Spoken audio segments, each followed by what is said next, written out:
Gente, boa noite para todos. Boa noite para todos vocês. Nós vamos dar continuidade agora ao evento de encontro de pesquisa da Escola de Ciência da Informação, a primeira iniciativa do Núcleo de Apoio à Pesquisa. Essa noite nós vamos ter duas mesas, uma mesa de subjetividade, informação e conhecimentos, que começa nesse horário, às 7h, e a pretensão é que ela se estenda até às 20h20. Depois, às 20h30, vai ter uma segunda mesa sobre sujeitos informacionais. E, então, eu vou começar, vou compor a mesa com os professores responsáveis por ela, para eles conduzirem o debate.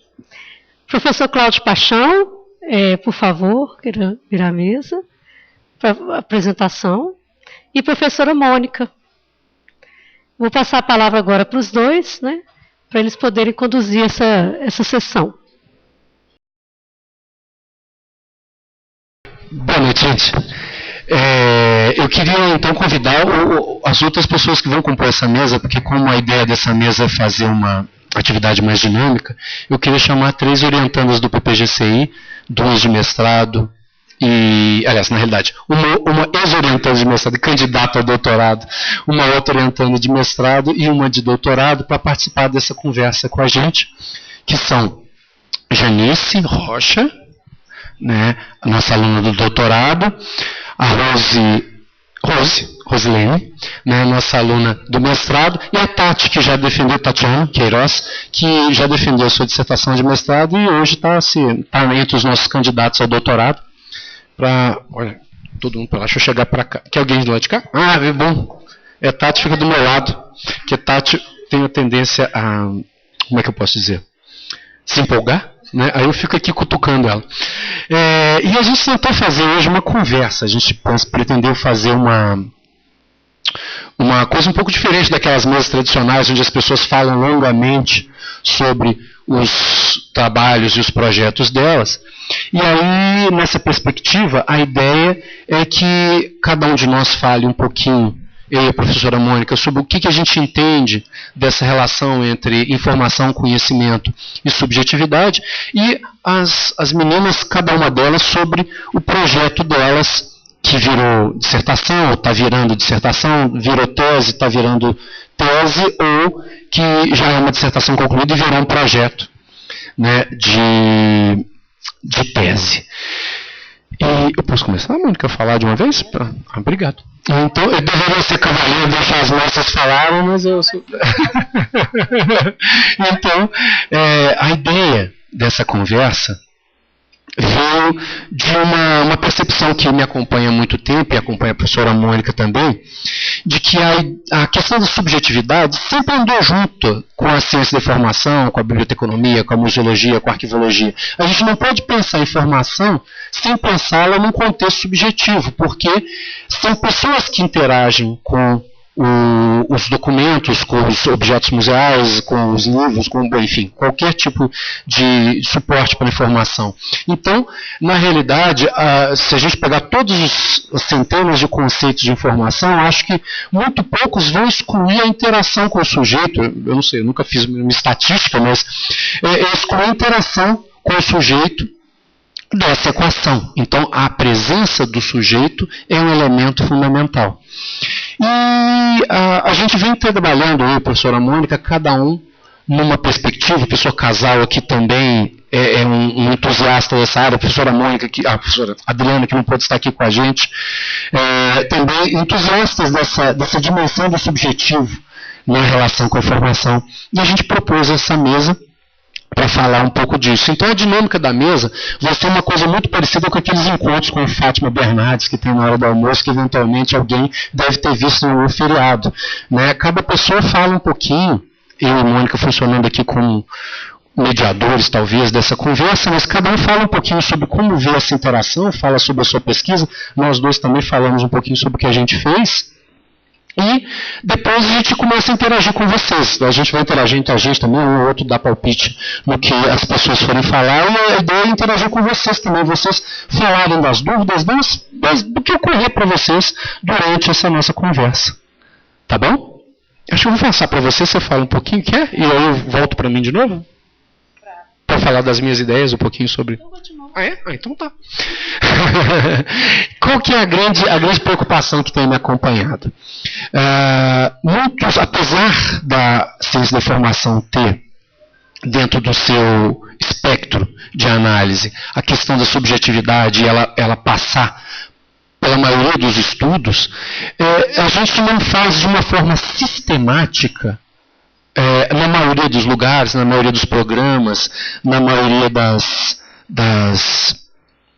vamos dizer assim, das áreas de concentração, um esforço para circunscrever essa dimensão subjetiva da informação e se envolver, mergulhar na busca de ferramentas, de estratégias para, de alguma forma, mensurar, ou para pelo menos abordar e considerar essa dimensão, a dimensão do ser humano na interação com esse processo de uma forma contínua. Ela é frequente nas várias abordagens dos colegas, e nem por isso é um demérito, porque a preocupação deles muitas vezes não é essa, né? Mas ela é frequente, ela acontece, mas ela não é sistemática. Então a única coisa que a gente faz, digamos assim, é tentar de uma forma mais sistemática, ou vem tentando fazer, de uma forma mais sistemática, considerar esse aspecto e trazer esse aspecto para o foco das discussões. Então o que a gente vai observar aqui é um pouco disso, né? As meninas trabalhando com essa perspectiva de várias formas, então eu vou antecipar algumas coisas, spoilers, né? Por exemplo, a gente tem a perspectiva da Tati, que faz uma pesquisa nos moldes tradicionais, uma pesquisa muito bem conduzida, uma análise estatística de dados, né? Mas tem uma leitura do impacto subjetivo que as descobertas, os achados dela têm na experiência dos usuários de informação. Como que isso modifica a relação desses usuários, dessa informação e dos próprios usuários da UFMG como um espaço de ensino, extensão e pesquisa, tem com essas informações. Então é um olhar subjetivo sobre um dado objetivo. Já a Janice e a Rose têm uma outra perspectiva, né? Elas estão trabalhando com estratégias absolutamente diferentes sobre essa dimensão do subjetivo e tentando, de alguma forma, oferecer um olhar novo sobre algumas questões que já nos acompanham há muito tempo e que tem a ver diretamente com a produção do conhecimento, com a pesquisa acadêmica. Era isso que eu queria falar, na realidade, é uma preocupação minha, essa dimensão, porque eu sou de origem psicológica, vamos dizer assim, mas eu brinco, outro dia as pessoas perguntavam para mim assim, pois é, sobre psicologia, eu falei assim, quando eu era psicólogo, né, na verdade a gente nunca deixa de ser psicólogo na medida que a gente nunca deixa de ser nada do que a gente aprende na vida, mas hoje eu estou muito mais cientista da informação do que psicólogo, né, e até quando eu olho a psicologia, eu olho com o olhar desse mundo tecnológico, informacional. Então é um pouco disso que a gente vai estar falando aqui e palpitando no trabalho das moças e das meninas. Mônica vai falar agora, né, da perspectiva dela. A palavra agora está com as mulheres, tá? Boa noite, gente. É um prazer estar aqui, né? É um prazer estar com as meninas, com o Cláudio. Nenhuma delas foi me orientando. Eu atualmente não tenho orientandas trabalhando nessa perspectiva subjetiva, né? Mas eu queria falar um pouco do que é essa perspectiva subjetiva, né? Como é que isso, para mim, começou a ficar mais claro. Então, eu sou de uma área, eu sou formada em biblioteconomia, mas eu sempre trabalhei com gestão de informação. E na gestão da informação, todas as teorias, todas as abordagens predominantes, elas vêm na forma de modelos. E modelos que tentam normatizar o comportamento das pessoas dentro das organizações, né? Então, a gente tem modelos de tomada de decisão, a gente tem modelos de comportamento, a gente tem modelos de marketing, tudo é modelo, né? E que as pessoas devem seguir. Quando eu fui fazer o doutorado, né, comecei o meu doutorado, eu comecei nessa perspectiva, mas eu ia trabalhar com uma questão que era como é que a informação é importante para a tomada de decisão no nível estratégico. E aí, quando você pensa em nível estratégico, as pessoas são completamente baratinadas, né? São pessoas que tomam decisão sem nenhum percurso lógico. Elas estão no elevador, estão tomando uma decisão, elas estão no telefone, estão tomando uma decisão, estão dando uma resposta. Então, como é que eu ia trabalhar isso considerando os modelos tradicionais da administração, né? Foi quando eu conheci as abordagens das teorias cognitivas, que é como é que as pessoas aprendem, como é que elas tomam conhecimento de determinadas coisas. E a teoria cognitiva ela pode ser dividida em um momento em que todo mundo, as nossas mentes, a nossa cabeça funciona como um computador, então tudo é lógico, e você pode prever o comportamento de qualquer pessoa, porque é como se fosse um computador. E há uma outra vertente, né, que agora começa a ficar mais forte, não exatamente quando eu estava no doutorado, que diz o seguinte, olha, pode até haver uma lógica, mas existem alguns aspectos que influenciam sobremaneira essa lógica, e nem tudo vai ter o mesmo resultado, né? E uma dessas questões é o que a gente aqui pode chamar de subjetivo. São as emoções, é a história de vida de uma pessoa, é o percurso que ela fez na vida dela, a história da família dela, as coisas que ela aprendeu, né? E os afetos, né? O que é que interfere no que a motiva ou não com relação ao que está dado para ela.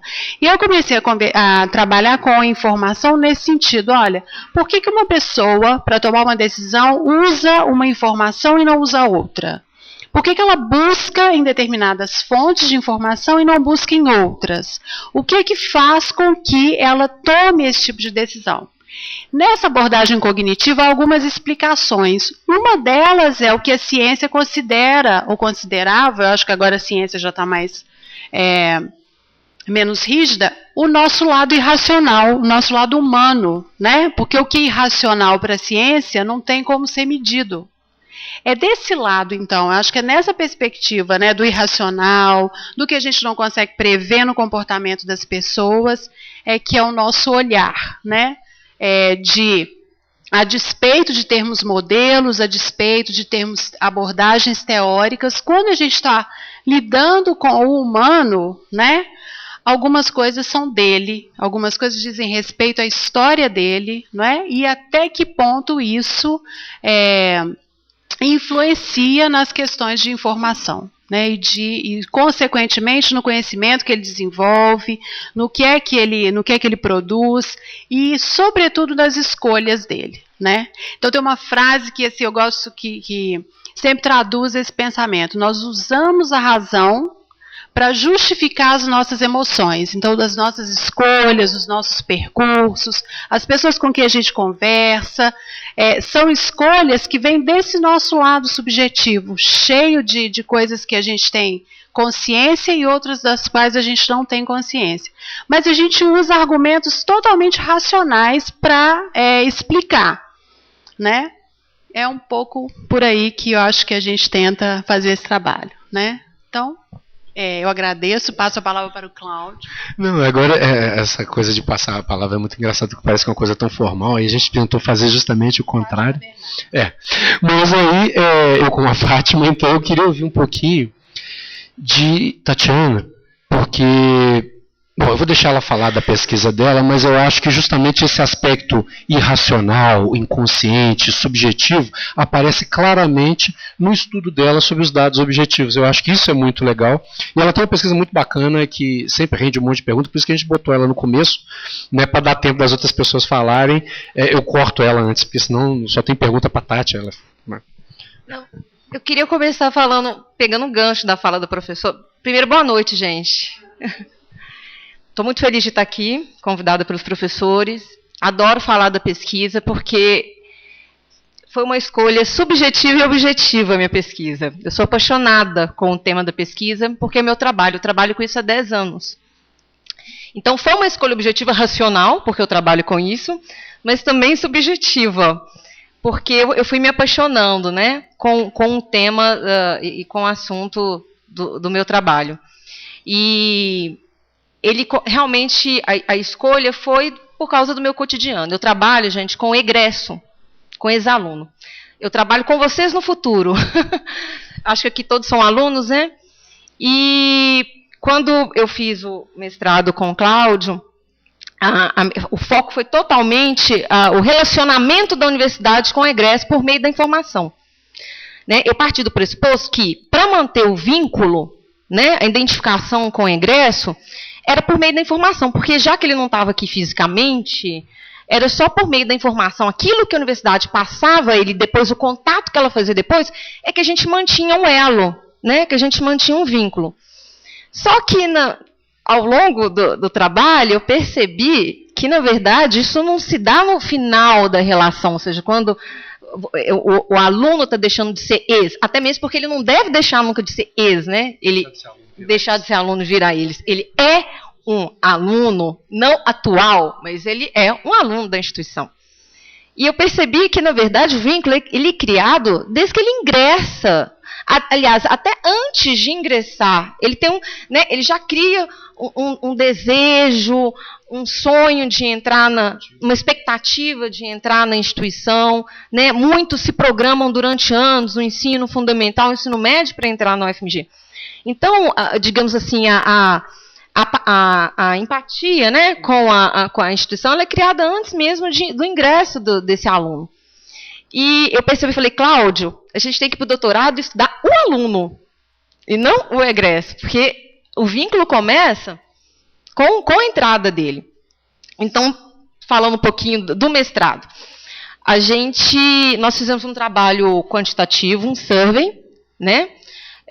Foram 1.445 ex-alunos que responderam esse survey. Era inclusive grande o formulário de pesquisa, foram 61 questões. Acho que muitos professores, inclusive, aqui responderam, que são ex-alunos, não sei se a professora respondeu. Casal, acho que respondeu, né, Casal?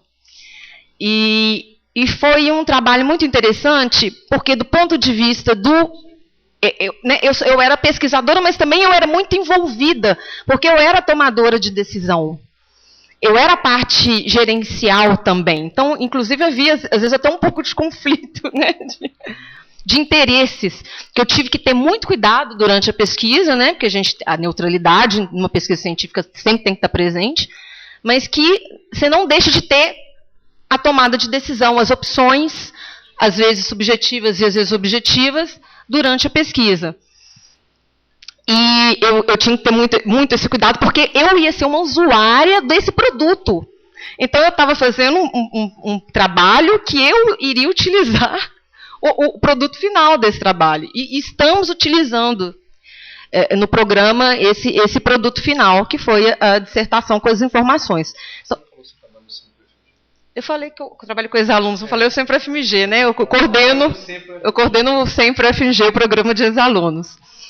E, então, gerou várias informações, inclusive que subsidiaram, por exemplo, a extensão da universidade, a graduação, a pós-graduação, o planejamento, a administração da universidade, porque a gente fez perguntas assim, desde a frequência do aluno nos espaços de lazer, nos espaços de biblioteca, de restaurante, até se ele teve um mentor, se ele tinha um contato com o professor, para a gente tentar identificar o vínculo que esse aluno, esse estudante, esse egresso tinha com a universidade, para a gente tentar pontuar e ver onde que estava, ou onde estava a falha na informação, aonde a gente podia melhorar para atrelar esse aluno, criar identificação com esse egresso, e o que a gente podia fazer para criar desde o início, né, a identificação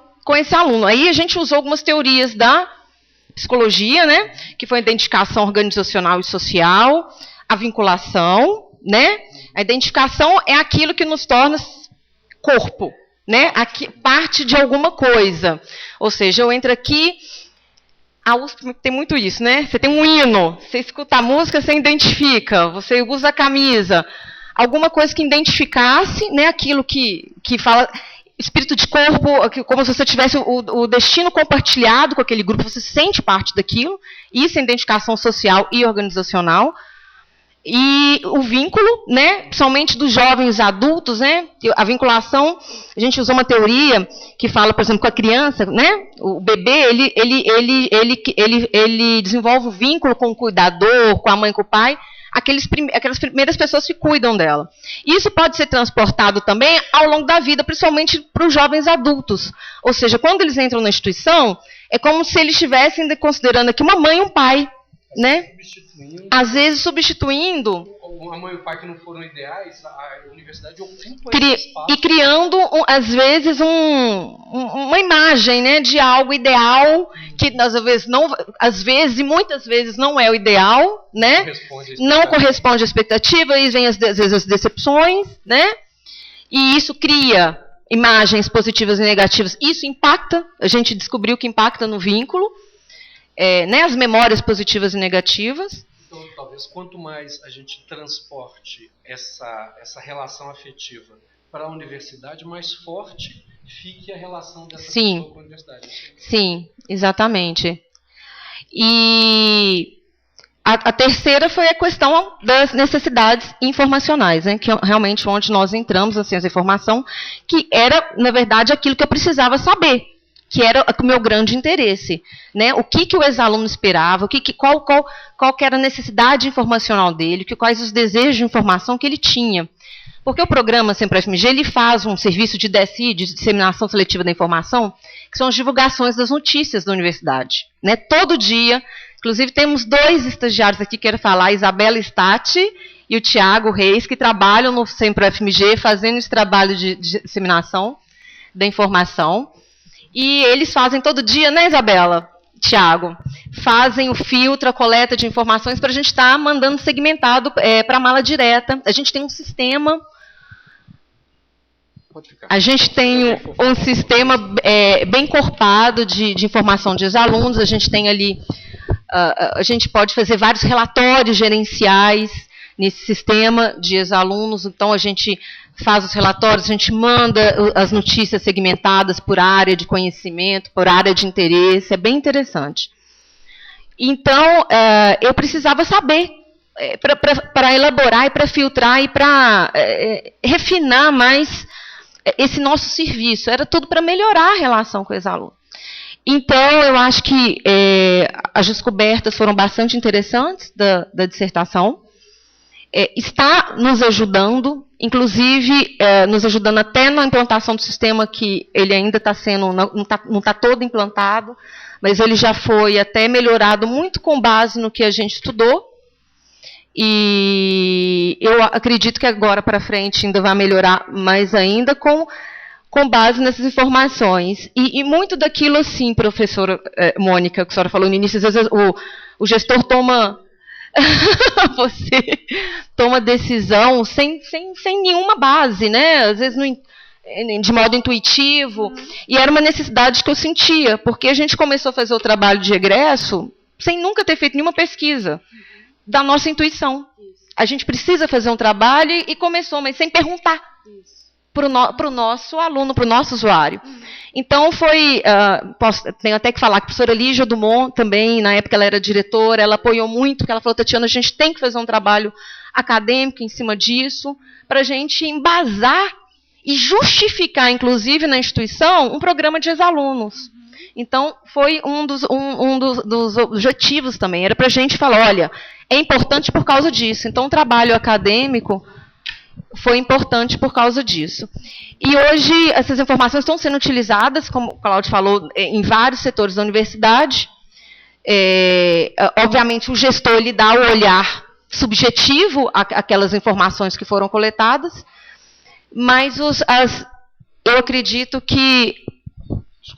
Sem problema. Eu acredito que com o tempo a gente vai, inclusive, sofisticando e é um trabalho que é contínuo, né? Porque ex-aluno está sempre, o aluno está entrando sempre, o ex-aluno também, cada vez mais está aumentando a nossa gama de egressos.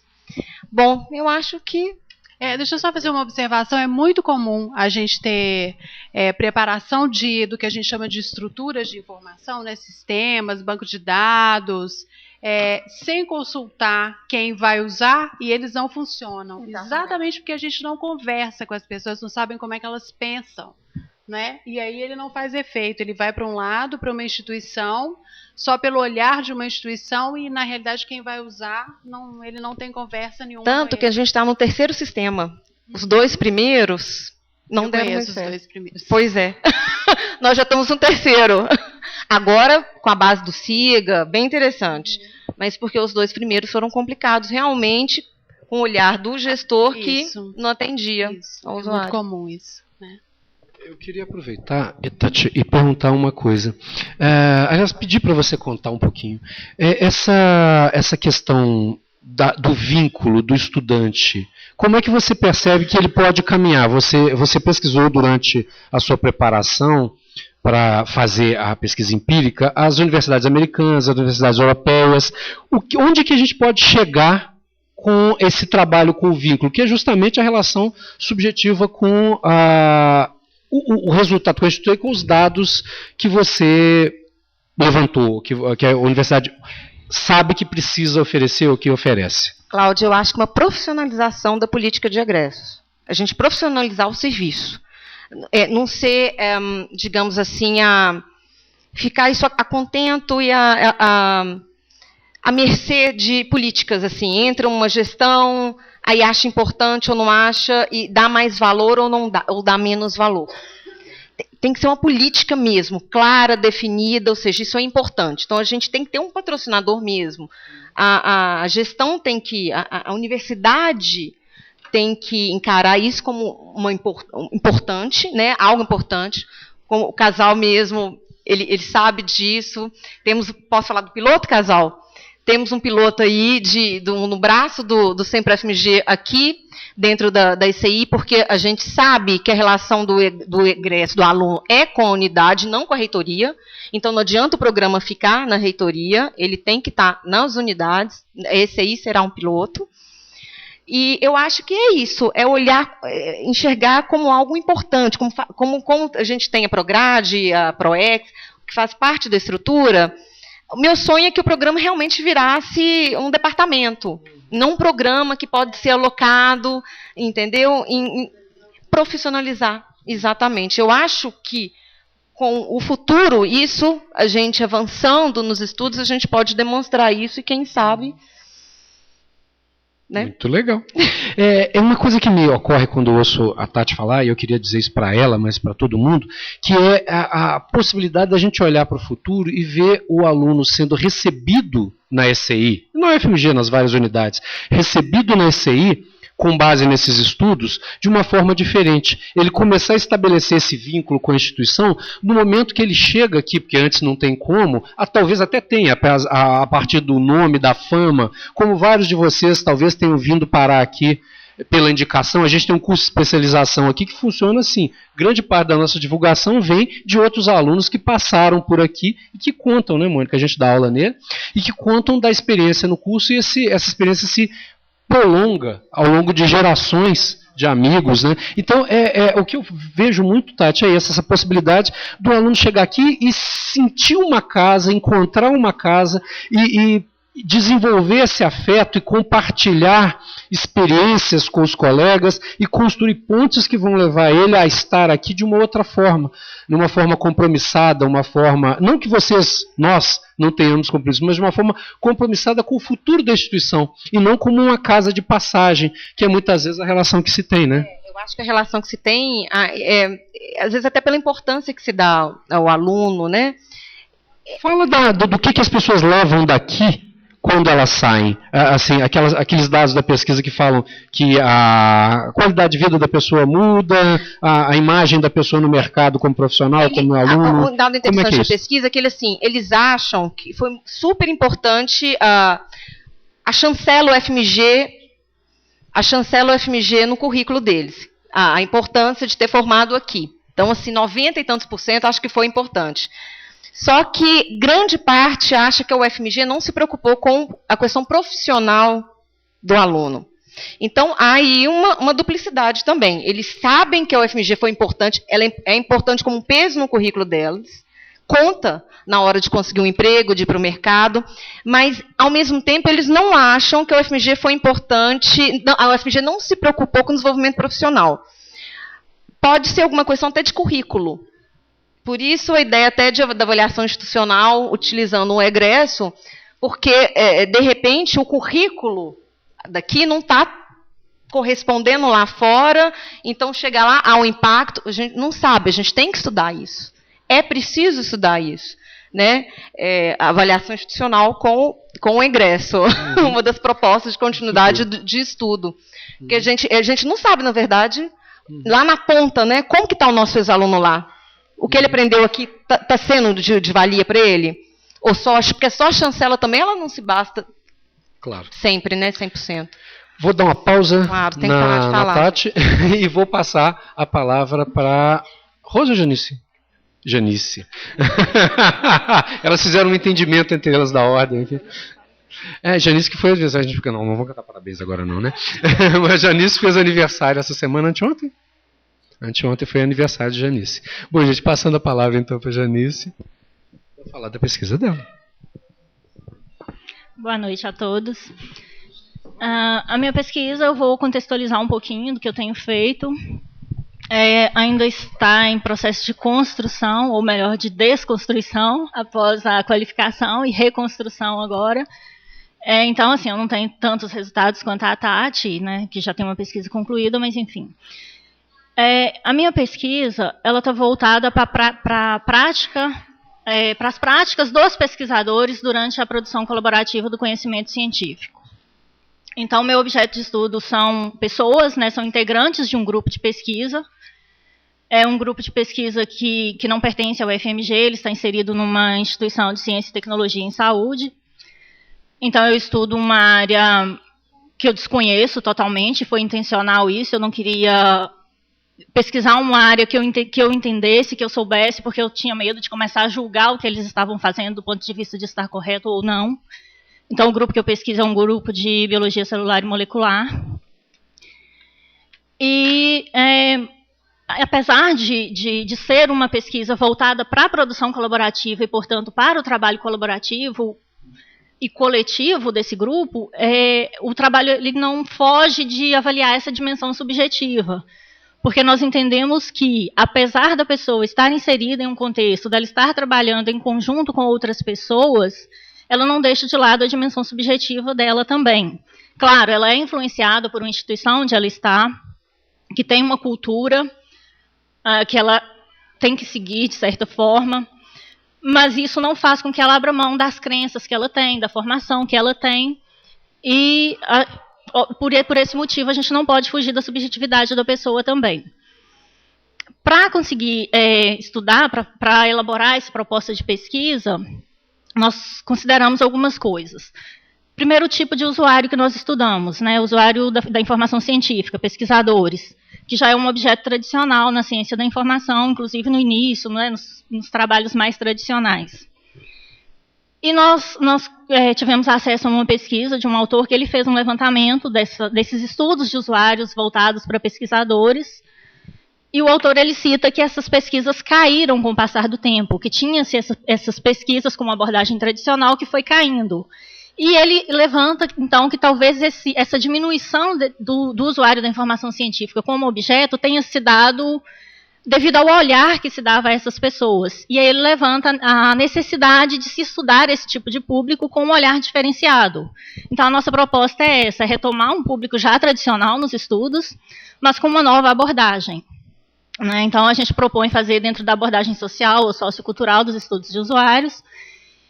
E, para fazer esse estudo, a gente propõe usar uma teoria que nos dê suporte para analisar esse comportamento coletivo, que é a chamada cognição distribuída. Ela difere das abordagens cognitivas tradicionais, do próprio cognitivismo, porque ela se estende também ao ambiente no qual o indivíduo está. Então, o foco já não é mais só a mente da pessoa, só a individualidade da pessoa, mas todos os artefatos, tudo que o cerca.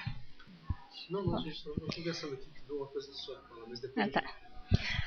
Então, essa abordagem ela fala que os processos cognitivos eles se distribuem de 3 formas, além de se estenderem ao ambiente. Se distribui da forma social, que é exatamente a interação, e se a gente pensa no contexto científico, por exemplo, a produção compartilhada, a coautoria, né, ou quando a gente cita um autor, talvez um trabalho de anos atrás, ele ainda é citado hoje. Né, que aí já nos leva para a questão do segundo tipo de distribuição, que é a distribuição temporal. Né, se é um trabalho relevante que está relacionado à pesquisa, ele é citado anos depois da publicação. E o terceiro tipo de distribuição que a cognição distribuída prega é a distribuição por artefatos, né, que são as ferramentas que são utilizadas ali durante o exercício da atividade da pessoa. Então, vai desde o bloquinho de notas, que a pessoa usa para fazer anotações, até o software mais complexo voltado para aquela área que ela pesquisa. Eu acho que você podia falar da experiência lá no grupo, né? Bacana. Certo. Então, assim, em termos da parte teórica, muito rapidamente, é isso. E eu vou falar um pouco do meu processo, do meu percurso mesmo dentro desse grupo. Então, tudo começou através de um contato, onde foi... Desculpa, só para localizar, por que eu pedi, na realidade, para quem não, eu não falei no microfone, mas eu pedi para a Janice falar um pouco do processo de pesquisa dela, porque, como eu falei, a perspectiva dela é uma perspectiva que já aborda a subjetividade desde o início.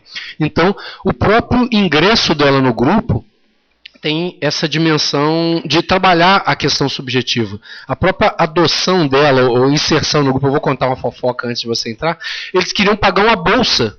Quando eles souberam que ela estava fazendo uma pesquisa no grupo, eles queriam colocá-la como bolsista de pesquisa do grupo, porque eles acharam que se ela estava fazendo pesquisa lá, dentro da concepção de mundo deles, quem é pesquisador tem que receber bolsa. Ela teve que explicar que não, eu já recebo uma bolsa da minha instituição para pesquisar vocês. Não pode, né? O governo não deixa. Mas é interessante como é que essa perspectiva subjetiva das relações permeia o trato objetivo das questões relacionais. Mas desculpa, Janice, pode continuar. Antes de falar do processo de inserção, então, para justificar essa inserção, eu vou falar um pouquinho do método adotado pela pesquisa. Porque como a gente optou por usar essa teoria e esse olhar diferenciado, essa teoria em si, ela exige um método um pouco diferenciado também. O método utilizado pela pesquisa é chamado etnografia cognitiva. Ele tem muito da etnografia tradicional, mas difere um pouco. Eu não vou discutir aqui as diferenças, porque são extensas e levariam tempo, mas é um conjunto de observação com entrevistas, mas com algumas particularidades. E aí, por ser um contexto totalmente estranho para mim, eu senti necessidade, inclusive, antes de pensar mesmo o roteiro de entrevista, de passar um tempo lá para conhecer. Então, esse processo já foi realizado, o resto, né, a coleta em si ainda não, mas esse processo de inserção já aconteceu. Tudo começou com um contato com os líderes do grupo, né, então nós tivemos 2 reuniões com ele, o Cláudio participou das reuniões também. Ele se mostrou super receptivo, mas tinha algumas questões burocráticas a serem feitas, né. Então eu tive que fazer um processo de capacitação, né, foram 45 horas aula, sobre segurança, né, porque por ser um ambiente com algumas questões de risco. Então, eu fiz todo esse processo de segurança em laboratório, de uso de equipamentos de proteção, e também sobre a instituição, que é o que toda pessoa, quando ingressa lá, ela faz um treinamento sobre a instituição, como funciona e tudo mais. Eu passei por tudo isso. Após essa etapa, fizeram o meu crachá, né, porque para ter acesso lá a gente tem que ter uma senha de acesso, não se entra na instituição, e me colocaram como membro do grupo, que aí foi quando aconteceu essa história da bolsa que o Cláudio falou. Então, hoje, na intranet, lá eu consto como integrante do grupo, tudo para facilitar acesso. Né, eu tenho acesso à intranet para acompanhar discussões, documentações, resoluções. Tenho um e-mail institucional também, onde eu recebo a lista de contatos do grupo para acompanhar as discussões que eles têm através dessa lista, e tudo isso faz parte assim, do meu material de análise e do processo de construção do conhecimento que do grupo, né? Então, depois que tudo isso aconteceu, foi autorizada a minha inserção no ambiente. Então, eu passei 2 semanas, né? Sei lá, 3, 4 dias foi assim, eu não entendia nada, porque eles falavam grego para mim, estavam falando outra coisa. E eles também mal falavam perto de mim. Então, assim, essa etapa foi muito importante, porque no início eles ficaram super desconfiados, eu me senti como se eu fosse um espião ou alguma coisa assim, e depois eles foram se acostumando com a minha presença, e hoje já está tudo tranquilo. Apesar, né, dessa desconfiança inicial, todo mundo foi super receptivo e me explicaram como funcionava. Então, são 3 ambientes, né, o ambiente administrativo, o laboratório onde são realizados os experimentos e a plataforma onde os dados dos experimentos são analisados. Então, eu passei períodos em cada um desses 3 ambientes. E é interessante, assim, algumas coisas interessantes para pesquisa. Por exemplo, eles têm um livro chamado Livro de Registro, e nesse livro tudo que eles fazem é anotado. Então, são pesquisadores... Por pessoa, né? É um livro por pessoa ou por projeto, né? Porque às vezes tem um projeto que tem mais de uma pessoa. Esse grupo ele é bem complexo, assim, ele tem 2 líderes, ele tem outros pesquisadores, não na função de liderança. Ele tem pessoas de nível técnico, né, que dão suporte às atividades técnicas, pessoal do administrativo e alunos de iniciação científica pós-doutorado. E, geralmente, assim, o pós-doutorando tem um doutorando que o auxilia, o doutorando tem um mestrando, o mestrando tem um aluno de... e assim vai. Então, assim, é um emaranhado de interações, e para acompanhar isso, para conseguir identificar, é bem complicado. E aí eles têm esse livro de registro e eles anotam tudo, eles cumprem, né, o horário, eles ficam o dia todo na instituição, alunos ou pesquisadores, e conversam com os orientadores, com os colegas, interagem ali, e tudo que é feito é anotado nesse livro de registros. E esse livro é muito importante porque, por meio dele, pode-se replicar, né, repetir os experimentos e tudo. E é também, apesar de muito importante, uma das coisas mais problemáticas, porque tem gente que trata o livro como mera formalidade. Então, registra as coisas de qualquer forma, e quando alguém vai tentar repetir o experimento, não consegue pela forma como foi... Então, assim, só para eu conseguir entender e acompanhar esse livro de registros, foram uns 2 dias, assim, para entender a briga toda em torno do livro. E que é uma coisa importante para a gente também, conjugado com um outro fator do grupo, que é a rotatividade. Então, as pessoas, os alunos que estão no doutorado, ou pós, ou mestrado, ficam, mas alunos de técnico e de iniciação científica, eles chegam hoje, ficam lá, sei lá, 2 anos, amanhã falam, estou indo embora, e vai. E não treina ninguém, não deixa pronto lá anotado o que fazem, e aí o próximo que chega tem que aprender e começar do zero. Então, assim, o conjunto dessas 2 coisas, de livro de registro e de rotatividade, faz com que muita coisa se perca. Né? Por exemplo, tinha um rapaz que ele começou lá como iniciação científica, passou por técnico, mestrado, saiu para o doutorado, voltou para o pós-doutorado. Então, tudo que todo mundo precisava recorria a ele, porque ele já conhecia todo o funcionamento. E aí, recentemente, ele saiu. Então, assim, o pessoal fica perdido. Às vezes até os líderes falam, ele que sabia. São, assim, alguns desafios, assim, que a gente tem que lidar, né? Além de toda a questão institucional, da questão da cultura, da questão da subjetividade da pessoa, da questão das crenças ou aspirações ou sonhos, porque eu vejo muito eles falando, se fosse assim funcionaria melhor, mas quando for assim vai funcionar melhor. Então eles ficam sonhando e projetando naquele sonho uma forma de resolver um problema que eles têm. Você assinou o termo de confidencialidade? Assinei um termo de confidencialidade, entreguei uma documentação, e um termo de confidencialidade é complicado porque é uma instituição de ciência e tecnologia que gera muitas patentes. Então é um outro desafio que eu tenho também. Nem tudo que eu vejo eu posso relatar.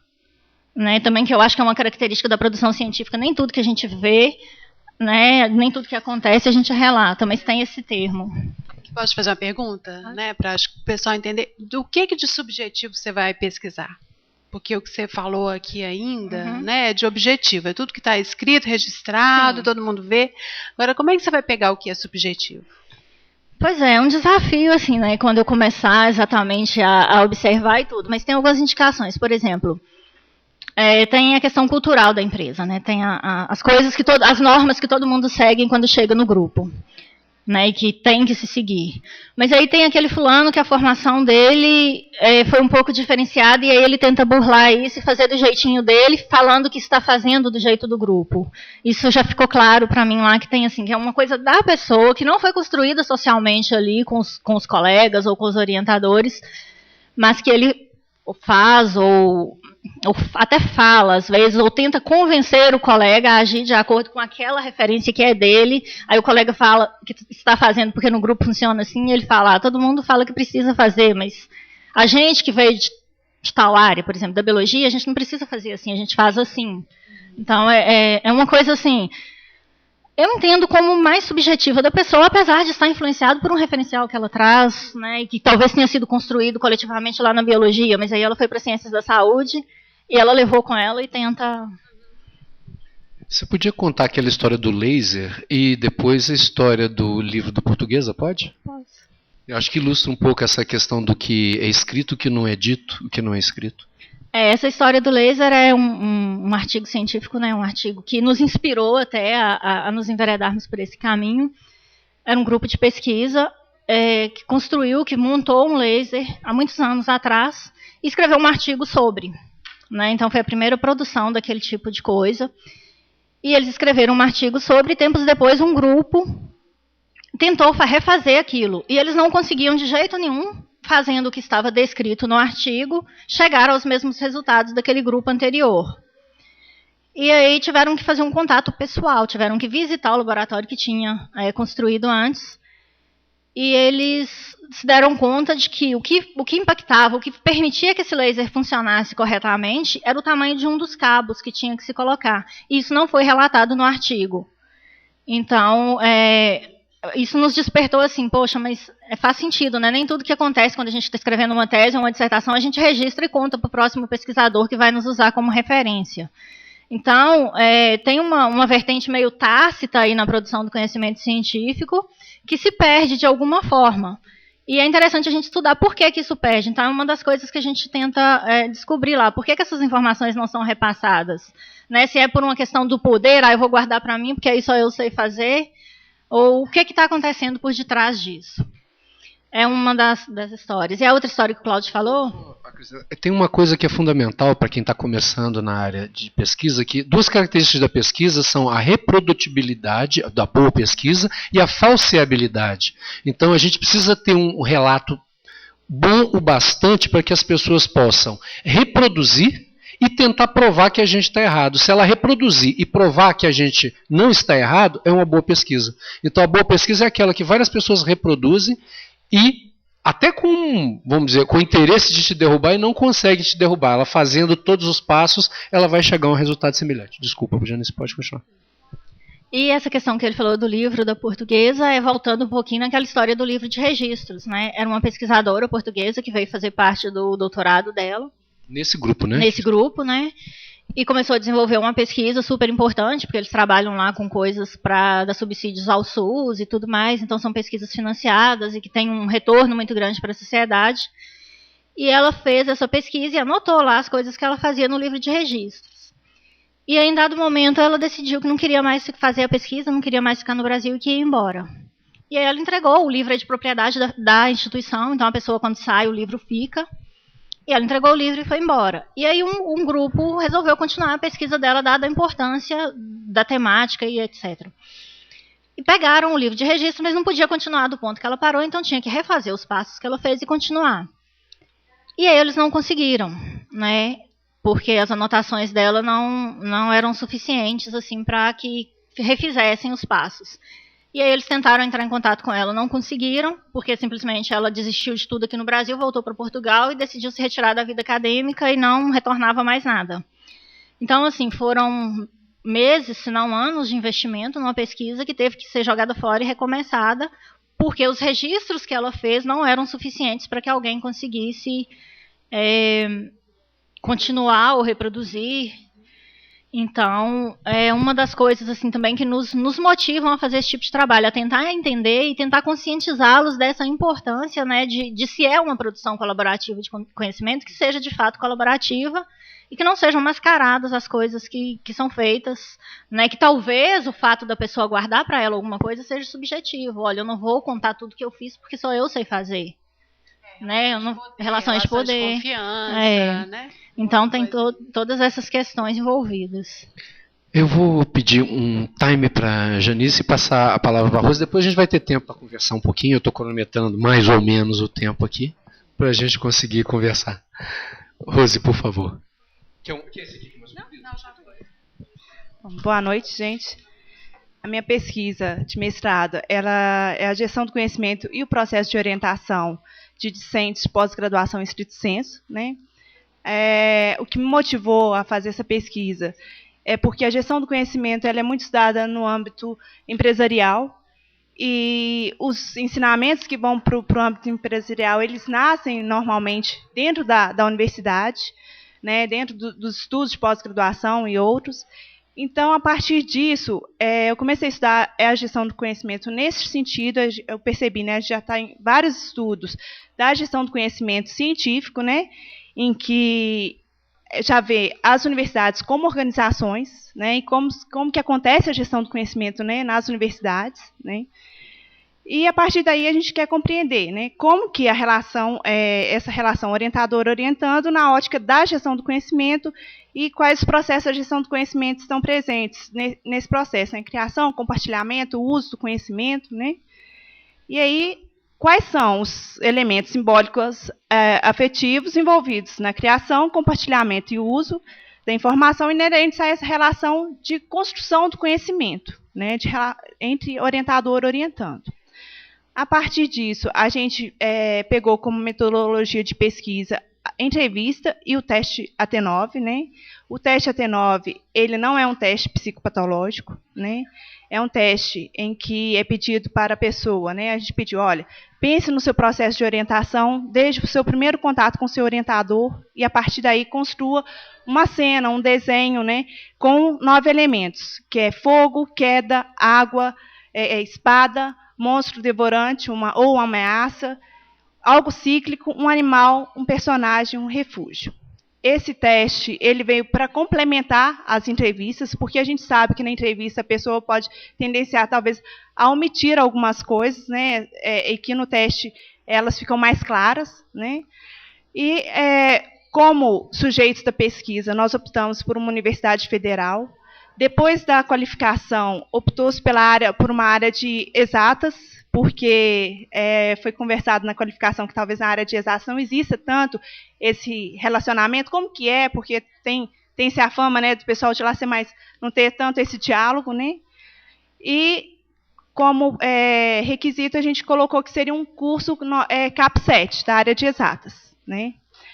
Lá, para a abordagem desse curso, teve uma dificuldade no sentido que vários professores eles começam com o aluno na iniciação e, pela metodologia que eles usam lá de processo de seleção, o aluno normalmente fica com o professor no mestrado e depois já vai para o doutorado, porque é uma continuidade dos projetos de pesquisa, de laboratório, tudo mais, de investimento mesmo. Então, a gente definiu que seria um orientando de mestrado e um de doutorado. Encontrar esses professores que estivessem ao mesmo tempo orientando de mestrado e doutorado foi uma dificuldade, né? E, por incrível que pareça, eu tive mais dificuldade para o contato com os orientandos que com os professores. Os professores receberam muito bem, estavam muito abertos, né? Por mais que estipulassem tempo, assim, olha, é 1h30 no máximo mesmo, meu tempo, a partir disso, não posso mais. Mas aí depois também, a partir do momento que começava a conversar, eles se abriam e o que mais estipulou tempo foi o que mais passou depois, né, que extrapolou o tempo dele mesmo, né? A entrevista e o AT9, a gente realizou um pré-teste, né? E nesse pré-teste a gente já começou a ver várias questões que na entrevista ela não ficava muito clara. Por exemplo, o orientador ele tem o aluno como um pai, uma mãe, e o aluno, o pai ou a mãe, o orientando, né, como pai, como filho. E, na verdade, o orientando, o filho, vê o pai e a mãe ali, o orientador, como uma ameaça, né? Como algo que ele queria literalmente matar com a espada. Então, esses foram aspectos que a gente começou a visualizar. Um sorriso na plateia entre os estudantes de pós-graduação. E foi engraçado também uma coisa que, logo no ano passado, quando eu estava fazendo disciplina com a Mônica, né, e nessa angústia mesmo desse como estudar isso e tal, a Mônica falou assim, porque para ser orientador não tem uma formação, é igual ser mãe, ser pai, que a Mônica falou assim, é igual ser mãe, você e pronto, você aprende.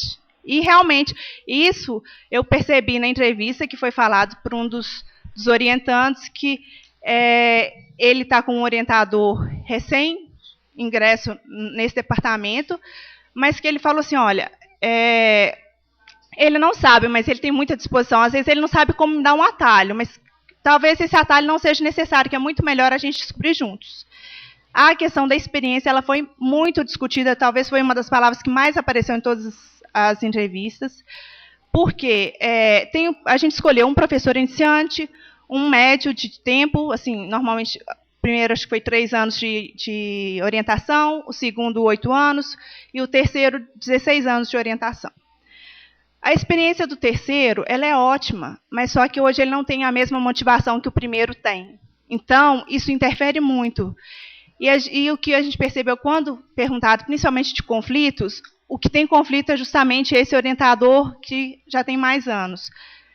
A gente percebe o compartilhamento de informação entre orientandos dos outros 2 orientadores, mas hoje os orientandos desse professor, eles não conversam mais. Há reuniões semanais, porém eles não trocam, não interagem. Eu perguntei assim, mas você interessa pelo assunto do seu colega? Sim, interessa. Eu posso até ter dúvidas, mas eu não pergunto para ele. Eu levo para casa, estudo e tiro aquela dúvida comigo mesmo. Porque eles não conversam mais, chegou no extremo.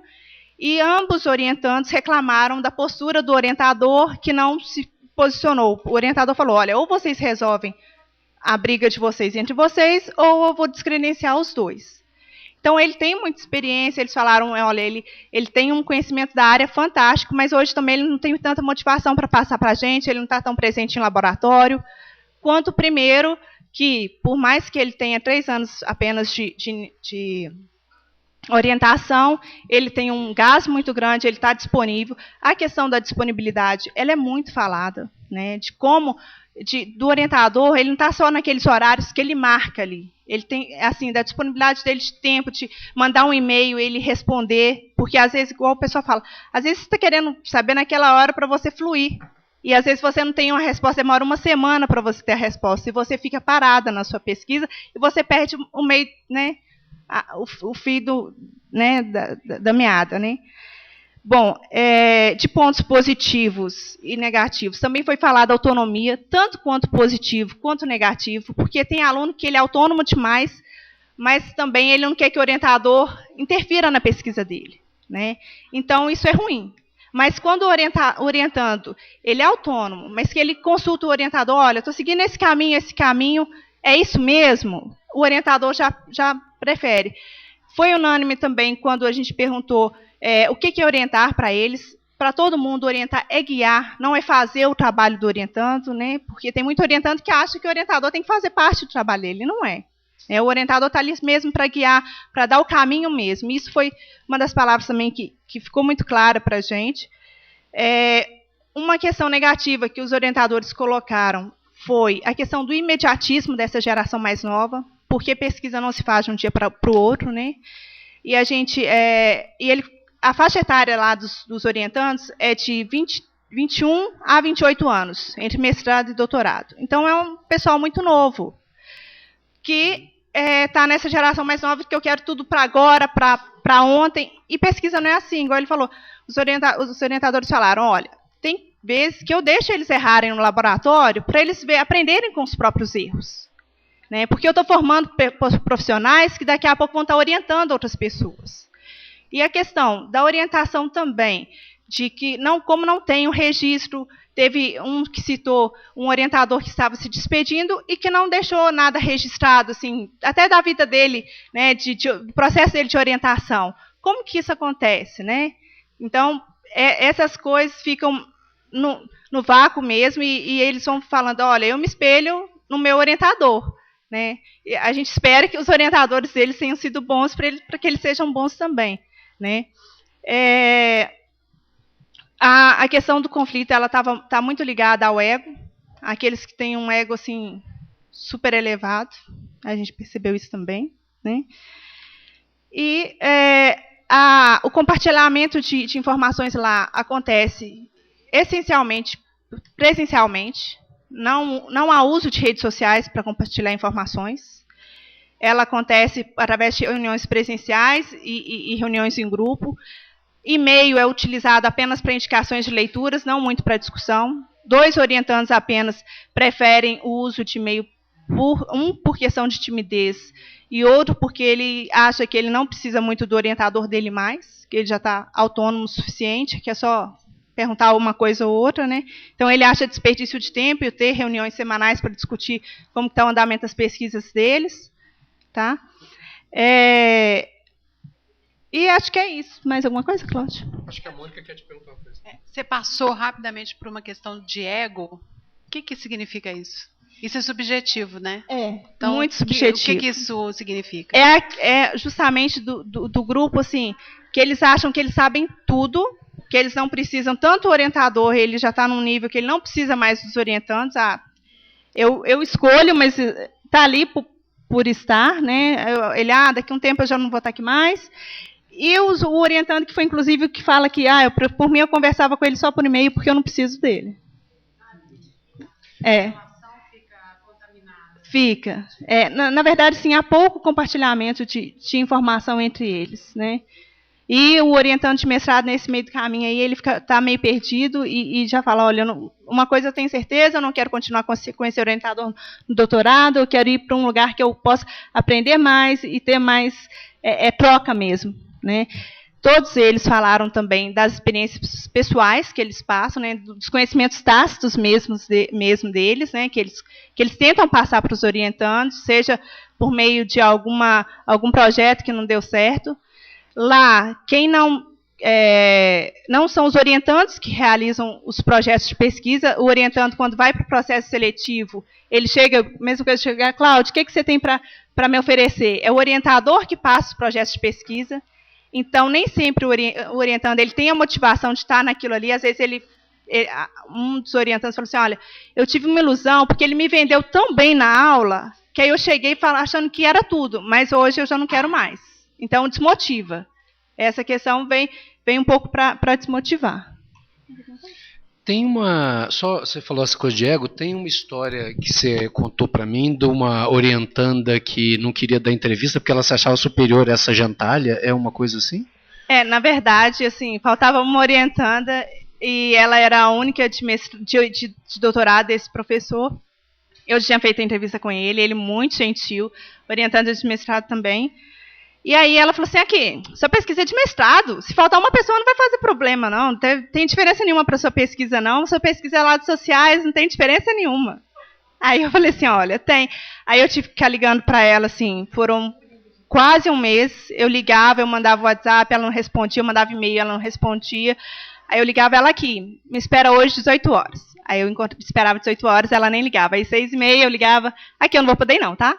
Aí depois, outro dia, aqui, eu tô, sei lá, tipo, num lugar bem longe, lá em Jaboticatuba, você quer vir aqui me encontrar? Eu falei assim, eu vou. Aí esse dia, a hora que eu falei assim, eu vou, acho que ela assustou. Ela aqui, mas eu tô esperando o reboque do meu carro, eu acho que se chegar aqui, talvez eu não vou estar aqui mais, não. Aí eu falei, não, então eu não vou, não. Aí depois que eu consegui o contato dela, que ela falou assim, não, então me espera meio-dia. Aí nada de meio-dia aparecer. Então me espera 18 horas. Aí nesse dia, nada de 18 horas aparecer. Aí um dia ela me liga aqui, eu tô aqui na biblioteca, se você chegar em 10 minutos, eu estava em casa. Se você chegar em 10 minutos, eu te espero. Mais que isso, eu vou embora. Aí eu voei, literalmente, da minha casa para chegar aqui em 10 minutos e conseguir. Mas, por incrível que pareça, a entrevista dela foi muito boa. O teste dela foi bacana também, porque ela não teve pressa. No decorrer, ela relaxou. Uma das perguntas que a gente faz no início, espelhada no trabalho do Cláudio, é para a pessoa contar a sua história. Isso relaxa o entrevistado, ele consegue relaxar. Então, ele faz um histórico da vida dele. Teve professor que começou a contar desde o sonho de criança dele, que era ser cientista, que ele se imaginava com aquele jaleco branco e que hoje ele se sente realizado. Então, aí a pessoa relaxa e depois, quando a gente vai para a entrevista propriamente dita, para as perguntas mais cruciais, a pessoa já está bem relaxada. Isso foi muito legal que a gente percebeu. Obrigado, Rose. Agora a gente tem um tempinho para conversar sobre perguntas. Já tem uma pergunta escrita, é isso, Tati? Você já quer perguntar? Ela está furando a fila, vai perguntar para a Janice, é isso? Seja breve. Janice, a instituição que você vai fazer uma pesquisa é uma instituição de ponta, né, de pesquisa. E o que me preocupou, assim, você fala, relatando esses casos igual da portuguesa, do rapaz que saiu também, que tinha passou todo o percurso lá dentro, depois saiu há pouco tempo, e eles estão meio perdidos, porque ele era tipo histórico, né? Ele que detinha informação, conhecimento. Eles não têm nenhum acompanhamento de qualidade da informação lá mesmo, dos registros, como que eles estão fazendo, uma padronização, porque é dinheiro público, né? Então, assim, são pesquisas caras, e essa da portuguesa, para mim, foi né, um exemplo crasso. Não há nenhum movimento nesse sentido, nenhum departamento que cuide disso, que é uma instituição que trabalha com informação e ela não tem um setor de gestão da informação? Tem, mas a nível institucional, assim, de administrativo. Dentro dos grupos de pesquisa, pelo menos dos que eu conheço e desse que eu pesquiso especificamente, não. Então, assim, ninguém é treinado, quem sai não deixa nada. Os trabalhos que são produzidos, se um compartilha com o outro, ou está publicado num lugar que todo mundo dá acesso, ok. Tem um quartinho, vamos dizer assim, lá no segundo andar, onde tudo que foi feito e que está impresso está jogado lá. Mas não se... tem uma pessoa que chega lá e acha as coisas. Ele pede, o outro vai lá e busca para mim, o outro vai e fica 2 horas e volta e fala, não achei. Em outras unidades, a gente tem notícias que tem políticas assim, de gestão da informação, inclusive de gestão do conhecimento, bem instituídas. Mas dentro desse grupo mesmo, não. É um nicho para os profissionais da informação, né? Instituições como essa. E tem uma certa resistência também. Então, é um terreno assim, bem delicado, mas bem carente de intervenções. Muita coisa se perde, muito.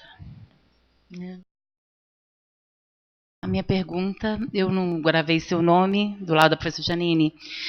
Janice, meu nome é Patrícia, eu sou graduanda do 2º período de biblioteconomia e minha primeira graduação foi psicologia. Psicologia de grupos foi uma coisa que sempre me chamou muita atenção. E eu me lembrei o seguinte, que quando um resiste no grupo, ele pode estar fazendo o papel dos outros. Né? Isso é altamente subjetivo na dinâmica do grupo. Então, algumas questões têm a ver mesmo com a questão do olhar e dessa decodificação desses comportamentos das entrelinhas aí. Né? Isso me chamou a atenção. Não sei se você... Eu realmente concordo. Assim, eu não teria competência para focar nisso devido à minha formação, né? Que é também um desafio. Minha formação é em exatos, sistemas de informação. Então, a gente está tentando olhar do lado do percurso informacional, claro que a questão subjetiva e tudo mais permeia, mas ainda é uma coisa que para mim está em construção. Eu sei que eu vou ter que me preparar para lidar com isso, né? Mas essas informações a respeito na observação e nos seus relatos de observação são bons dados para ser discutido e no grupo, analisado. Seu orientador é o Cláudio, ele tem todo o arsenal para isso. Isso legal. Isso está sendo registrado, eu tenho um diário de campo, então tudo que acontece eu fico louca, eu não sei se eu olho ou se eu anoto, eu não tenho a habilidade do casal de ficar com um olho lá e outro, né, que a gente falha, o casal anota numa facilidade, eu fico meio louca, às vezes eu perco uma coisa tentando anotar, mas a intenção é realmente anotar, observar e analisar tudo isso. A questão mais é a observação e as pulgas, as interrogações. Uma coisa que chamando a atenção. Uma coisa que eu já percebi assim é que muitas vezes a resposta que a pessoa me dá a uma pergunta que eu faço não condiz com a ação dele. Isso já ficou muito claro para mim. Então, assim, a importância da observação é muito grande, porque ele se contradiz entre o que eu pergunto para ele aqui, eu tenho a sensação que ele falou que eu gostaria de ouvir, daí a 5 minutos ele vai lá e ele faz uma coisa que não é o que ele me falou. Que é mais relevante. Para contornar isso. E vai observar. E também vejo essa questão de um influenciar o outro. Então, um vai lá e faz desse jeito, o outro fala, fulano fez assim, eu também vou. Né? Que acaba sendo influenciado, ele deixa de agir como ele agiria, porque o colega fez assim e ele está no mesmo ambiente, então pode, né? Obrigada.